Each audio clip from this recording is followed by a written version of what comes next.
circonstances et ses conséquences, chaque pollution est unique et appelle une réponse spécifique. Face à un déversement d'hydrocarbures ou de produits chimiques menaçant le littoral, la tentation est grande de se lancer au plus vite dans les opérations de nettoyage. Lorsque l'on a connaissance d'un événement de ce type ou d'un risque de pollution, il est nécessaire de faire, en premier lieu, une évaluation précise de la situation.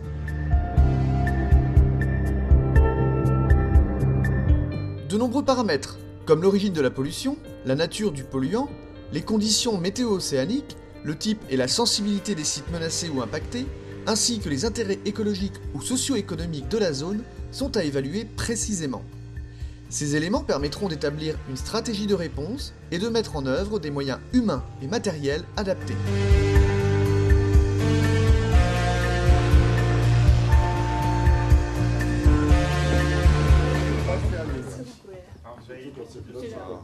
Une fois l'évaluation réalisée, les autorités, pollueurs, propriétaires du site, conseillers et intervenants de terrain, dont les intérêts et points de vue sont souvent divergents, doivent se réunir afin de définir des stratégies d'intervention les plus respectueuses des intérêts techniques, environnementaux ou économiques de chacun.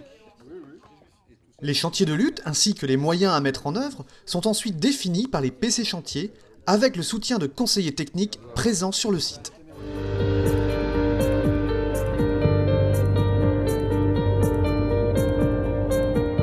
Avant toute chose, il est indispensable d'organiser l'intervention en adaptant la taille du chantier aux opérations à mener et en organisant la base vie.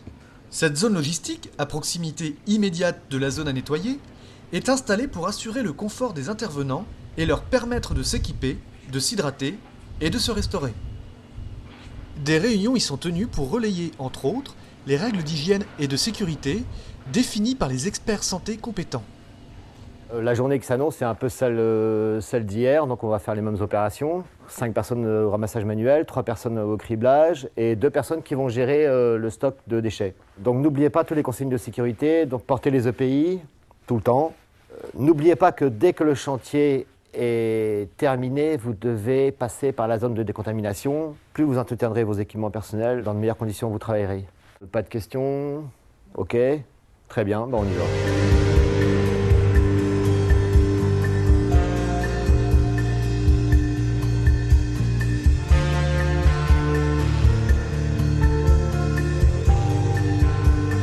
Appliquer les techniques en relation avec le type de site et la pollution qui s'y trouve. Donc veiller à ce que ces techniques soient respectées au cours de l'avancement des travaux, fournir un état de la situation au quotidien, éventuellement faire évoluer les techniques en cours d'une journée puisque les choses peuvent évoluer, fournir tous les éléments aux opérateurs et aux décideurs pour continuer à faire avancer le chantier dans les bonnes conditions.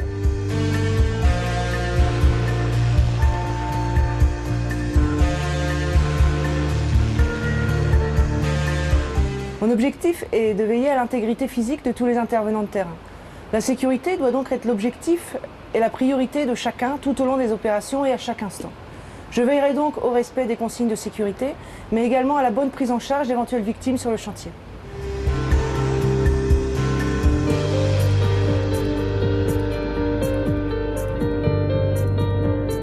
Et une panne veut dire arrêt des opérations. Donc il est nécessaire de connaître à fond tous les moyens techniques employés sur ce site.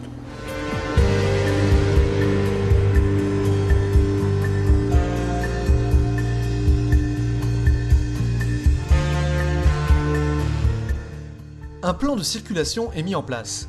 Il est pour cela nécessaire de baliser et protéger les itinéraires et les accès aux différentes zones du chantier afin de ne pas transférer la pollution dans des zones jusque-là épargnées. Ces itinéraires sont, de préférence, définis en utilisant des accès et chemins existants.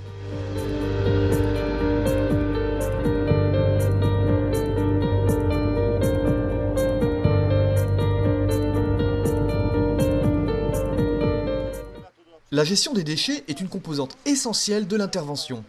Les déchets doivent pouvoir être stockés à proximité immédiate de la zone de travail sur un site plan, balisé et protégé, sur lequel seront identifiées les différentes filières de tri. Une rupture de la chaîne de stockage ou d'évacuation entraînerait systématiquement un arrêt du chantier.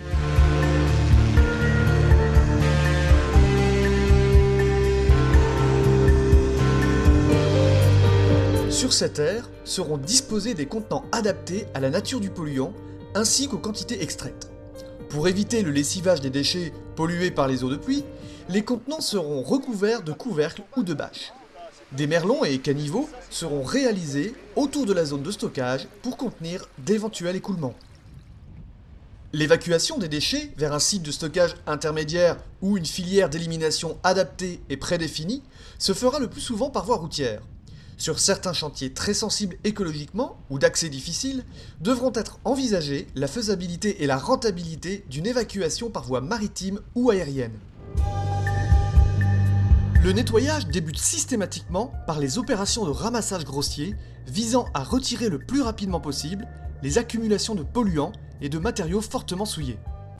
Une fois toute menace d'arrivage écartée, l'intervention se poursuit généralement par un nettoyage fin dont le but est de rendre le site à ses usages antérieurs. Pour ce faire, les intervenants auront à leur disposition une panoplie de techniques à adapter en fonction des substrats et de la pollution à traiter.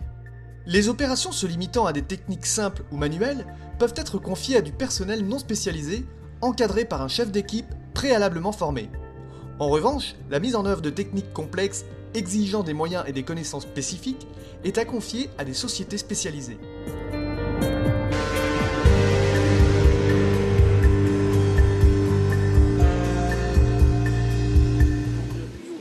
Sur les substrats durs, le nettoyage grossier consiste généralement en un ramassage des macrodéchets souillés, puis en une collecte des accumulations de pétrole. Selon le polluant et les conditions du site, cette collecte de pétrole se fera soit par des techniques manuelles de raclage, de grattage, soit par le recours à des techniques d'aspiration et de pompage. Il est parfois nécessaire également d'utiliser différents types de jets d'eau pour chasser le polluant déposé à la surface ou pour faire ressortir ce polluant des anfractuosités, des failles dans lesquelles il s'est accumulé. Ce polluant est alors chassé vers une zone de récupération qu'on a préalablement aménagée. Il s'agit généralement d'une fosse creusée au bas de la zone à nettoyer ou d'une zone de confinement aménagée sur le plan d'eau à l'aide de barrages flottants. Quand cette opération de collecte grossière est terminée, on peut débuter le nettoyage fin. Sur ce type de substrat, on va utiliser des nettoyeurs haute pression eau chaude pour décoller le pétrole finement adhéré à la surface des rochers.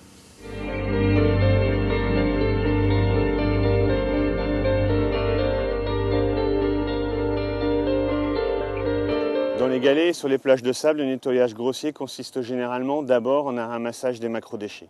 Celui-ci se fait manuellement sur les galets, mais peut être mécanisé sur les plages de sable en utilisant des tracteurs équipés de griffes, de râteaux ou de cribleuses, identiques à celles qu'on utilise habituellement pour ramasser les macrodéchets sur les zones fréquentées. Selon les conditions, le nettoyage grossier des accumulations de polluants se fera ensuite à l'aide de techniques manuelles ou par des moyens spécifiques d'aspiration, de pompage, voire même des rouleaux oléophiles. L'utilisation de jets d'eau pourra ensuite être envisagée pour lessiver les substrats et chasser le polluant accumulé entre les galets ou infiltré enfoui dans le sable vers une zone de récupération qu'on aura préalablement aménagée. Le nettoyage fin de la plage de sable peut ensuite passer par différentes techniques de criblage, de tamisage, en utilisant là encore les cribleuses, voire même des mini-cribleuses. Sur les galets, le nettoyage fin se fait à l'aide de nettoyeurs haute pression à eau chaude, en lavant directement les galets sur place, avec une efficacité limitée, ou alors en utilisant des poches, des cages de nettoyage qui vont permettre de nettoyer toute la surface des galets. La meilleure technique reste néanmoins le recours à des bétonnières ou des toupies à béton qui vont permettre aux galets de se frotter les uns contre les autres et de décoller le pétrole qui est adhéré à leur surface. Enfin, il ne faut pas oublier l'option nettoyage naturel. En effet, la mer est capable de nettoyer toute seule le pétrole aggloméré sur certaines surfaces. Pour faciliter cette action, on peut descendre du sable, descendre des galets vers la zone de déferlement des vagues pour encourager ce nettoyage naturel. C'est ce qu'on appelle le surfwashing. Dans les sites portuaires comme celui-ci, qui sont en général bien abrités, bien protégés, le premier réflexe à avoir, c'est vraiment de confiner le polluant au plus près possible de la source. Ceci étant, il faut que le risque incendie et explosion ait été mesuré et considéré comme suffisamment raisonnable ou négligeable pour permettre ce confinement. Dans ce cas-là, on utilise les barrages qui sont à poste, le plus près possible de la zone à confiner. Ces barrages peuvent être mis en œuvre par des spécialistes, comme des lamaneurs ou des sociétés spécialisées. Ça peut aussi se faire par des opérateurs non spécialisés, mais qui doivent être formés. Et dans ce cas-là, on procède régulièrement à des déploiements de barrages. Une fois que ce confinement est réalisé, on procède à l'étanchéification de la zone de confinement en créant des contre-courants ou en rajoutant des dispositifs plus légers, type absorbant, pour bien fermer la zone de confinement. Une fois que la zone est confinée, on procède à la récupération.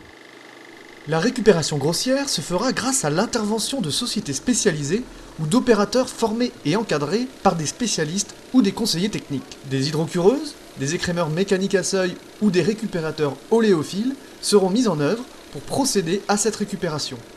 Alors, pour achever la récupération, ou alors sur des toutes petites quantités de polluants, on utilise des absorbants. On voit souvent utiliser de la tourbe, qui sont des absorbants naturels, mais qui ne sont pas évidents à récupérer dans le milieu naturel, à moins que la zone soit extrêmement bien confinée. On a également les absorbants en vrac, type spaghetti, qui sont un petit peu plus faciles que la tourbe à récupérer, mais qui nécessitent tout de même un confinement de la zone au préalable. Et enfin, on a des feuilles ou des boudins, qui sont donc des conditionnements plus aisés en termes de récupération finale, de collecte des déchets à traiter.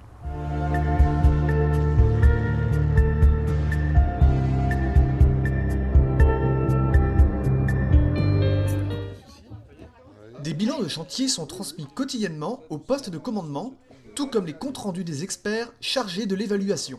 Les décideurs ont alors les éléments techniques et environnementaux pour réévaluer la situation, organiser les journées à venir, adapter les stratégies et planifier la mobilisation des moyens, et ce, jusqu'à ce qu'il soit décidé de cesser les opérations et de réceptionner les chantiers. Ces documents, à archiver rigoureusement, permettront de réaliser un suivi comptable des opérations menées et pourront être utilisés ultérieurement dans le cadre de demandes d'indemnisation.